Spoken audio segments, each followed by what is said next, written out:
Hi everyone, welcome to the next lecture, and this week we are talking about understanding the dynamics of interpersonal relationships. And we're going to talk a lot about intimacy, we're going to talk a lot about distance, we're going to talk a lot about managing relationships. So kind of a broad overview of understanding interpersonal relationships as a whole, and we'll kind of tease apart some of the different aspects of interpersonal relationships this week. So I would like you to take a moment, first off, and write a short paragraph that summarizes why your best friend is your best friend. And just think about what makes that person your best friend to you. What are the characteristics that you identify with them being your best friend? So take a minute and write a short paragraph about that, and then set that aside for your review after class, and that may also go into your final presentation about your portfolio as well. Okay, so if we think about interpersonal relationships, we need to think about them as a system and as a process. And those two kind of go together, but they're also individual elements as well. So let's talk about each one. Interpersonal relationships are transactional. And if you remember, probably the first or second week of class, we talked about how every interpersonal relationship is transactional. Communication is transactional. So now we're looking at the interpersonal relationships as transactional as well. And if we think about a system is a set of interconnected elements. So we have inputs and processes and outputs. That sounds very technological or computer-based, and that's kind of for a reason, because if we think about a system, there is a very specific order of things, and everything leads into the next thing, which applies to interpersonal relationships as well. So fundamentally, because a system is all interconnected, a change in one element affects others. So therefore, their mood, the person with whom you have a relationship, their mood affects yours, and vice versa. So if one element in your mood changes, one element in their mood will have to change. And I don't know if I've used this example with you before, but I think I have, about an old-time scale where each side is balanced. So if you think about one side changing even the smallest bit, the other side is forced to change. And so when we think about it as a system, we have to consider all of the elements that feed into those dynamics and those changes within the relationship. And obviously, the more interdependent the relationship is, which we talked about what interdependency is, the more interdependent it is, the more impact it has on you. So if you are very interdependent with someone, the changes and the components of the relationship have more of an impact than they do if you have less interdependency. So it's obviously not very easy to identify how all of this works together in a relationship. There are so many components and elements. So one difficulty is identifying them. So I'm going to ask you a question which hopefully will help you make sense of some of this. Is your job, your relationship with your family, or your boss's mood an element of your relationship with your best friend? Now, previous to this class or this specific lecture, you might have said probably not. But if we think about it, and I know a lot of you are going to say, well, it's situational, because I've learned from your reactions that you like to tell me that it depends. So it is situational, I agree. But if those things are affecting you, if your job is affecting you, if your family relationships are affecting you, if your boss's mood is affecting you, if any element of your life is affecting you, does it affect your other relationships? And I would argue yes. And it's very difficult to identify sometimes that other completely outside, unrelated sources are creating issues within a relationship, and you can't even necessarily put your finger on why things aren't going well, but you have to look outside of the relationship in and of itself and look at all of the other elements that are coming into play. So it's also a process. It's a system and a process.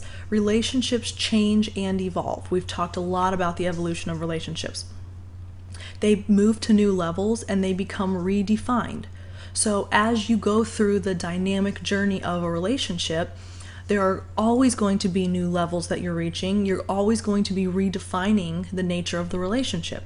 And so if we think about that in terms of a linear process, There's always going to be something happening.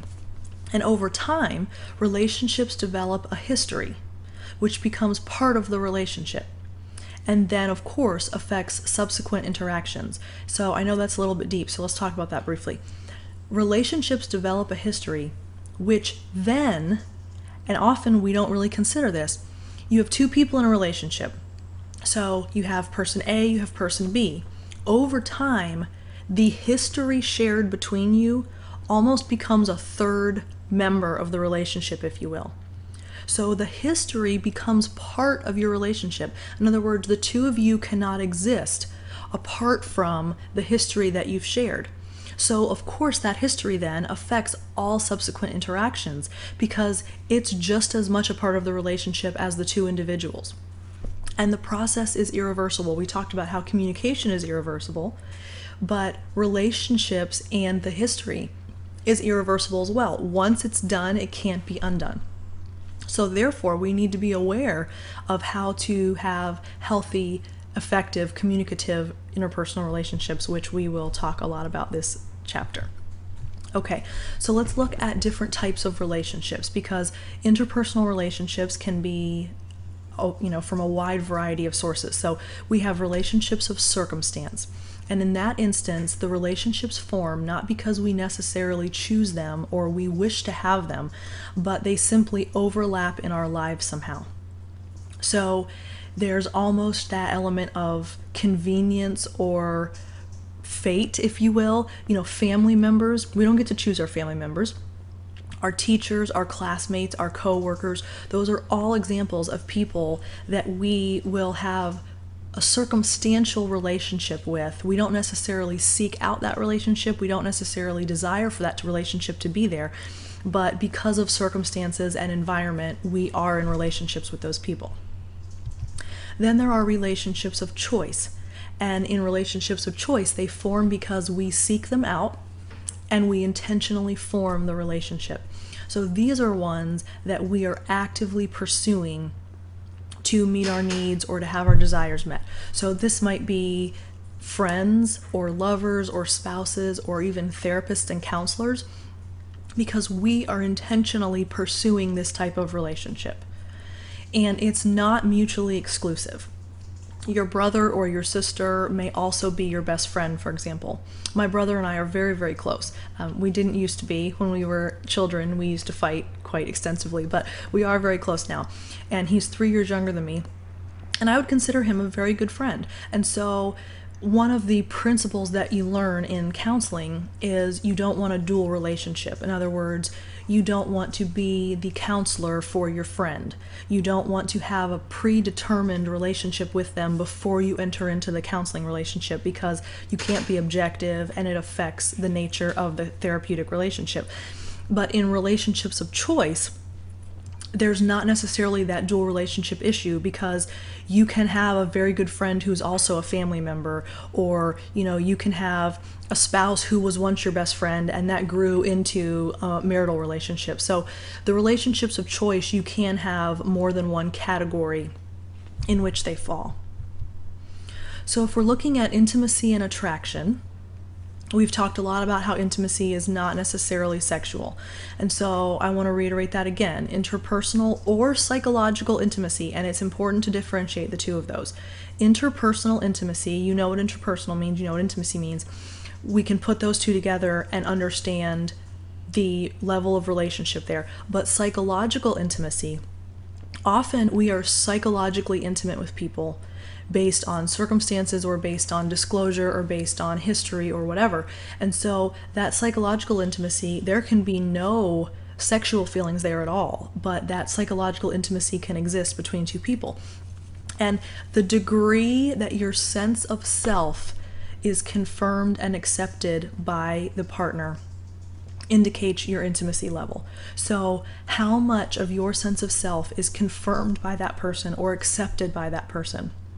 That dictates your level of intimacy. And it's measured by how much you can be yourself.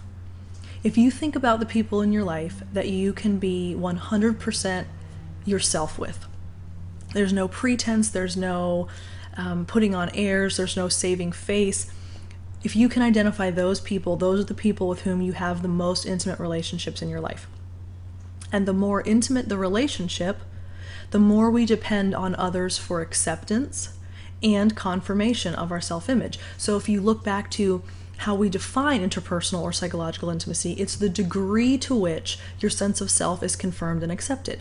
Well, then by default, the more intimate the relationship, the more we need that acceptance and confirmation from that person. The more we rely on it and trust it.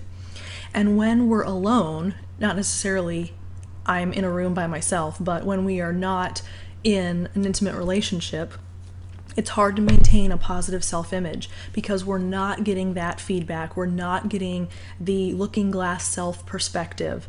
So it's difficult to maintain a positive self-image, especially if you struggle with low self-esteem or you struggle with negative self-talk. Then of course you're not having the balance of someone else giving you a different perspective. So what are qualities of interpersonal intimacy? We've talked a lot about intimacy, but I wanted to give you specific things that you can identify as qualities that go along with that. Feelings of closeness. So, the more close you feel to someone, the deeper your level of intimacy. Being able to share your innermost thoughts and feelings. Being able to be transparent, being able to be open and honest. Mutual appreciation. You both genuinely appreciate the other person. You're happy to have that relationship in your life. You have confidence that that person will provide nurturance and support for you. You can trust them and you know that they will be there for you. Emotional bonding. You have a deeper level of emotional involvement with this person. Unconditional support. They are there for you no matter what. Openness and honesty, that kind of goes back to sharing your innermost thoughts and feelings, and affection and warmth. When you have intimacy with someone, you show it to them by being affectionate and by being warm. So those are specific things that will help you measure the level of intimacy in your interpersonal relationships. So for thinking about intimacy and attraction and how those two things go together, self-disclosure is the most significant factor in moving people toward intimate relationships. So if you are in a very, very early meeting with someone for the first time, what is going to take you to a more intimate level? Self-disclosure. That is the gateway to any deeper level of intimacy, because you have to be able to share and have it well received and have collaborative communication where you're both giving the other person more information about yourself. That's what distinguishes strangers from friends. Friends know about you and strangers don't. So the more you're willing to self-disclose, the more you can achieve a level of intimacy more rapidly. So you go from being a stranger to a best friend by revealing information about yourself. And we communicate differently with intimate partners than strangers. And that seems to make pretty good sense, but here are some specifics. We have direct information-seeking behaviors when we are differentiating between intimate partners or strangers. So if we are just trying to get information, that will typically indicate that they are not nearly as intimate with us as other people. Because if we're constantly seeking information and we're trying to be direct, then clearly we don't know much about that person. Now we can use words or actions for that. We've talked about the power of nonverbal communication, so we can use verbal or nonverbal communication for those things. But disclosing highly personal information expresses a level of intimacy. And so I don't remember who it was, but one of my friends, I think, talked about how she had the tendency to be a verbal vomiter. And I always thought that was so funny. It always stuck with me because she truly is one of those people that will disclose highly personal information to random people.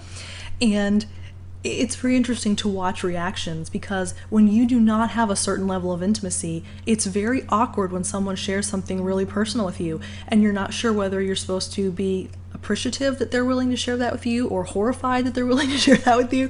So that verbal vomiting, be cautious of that. Be guarded against that. Do not reveal too much highly personal information unless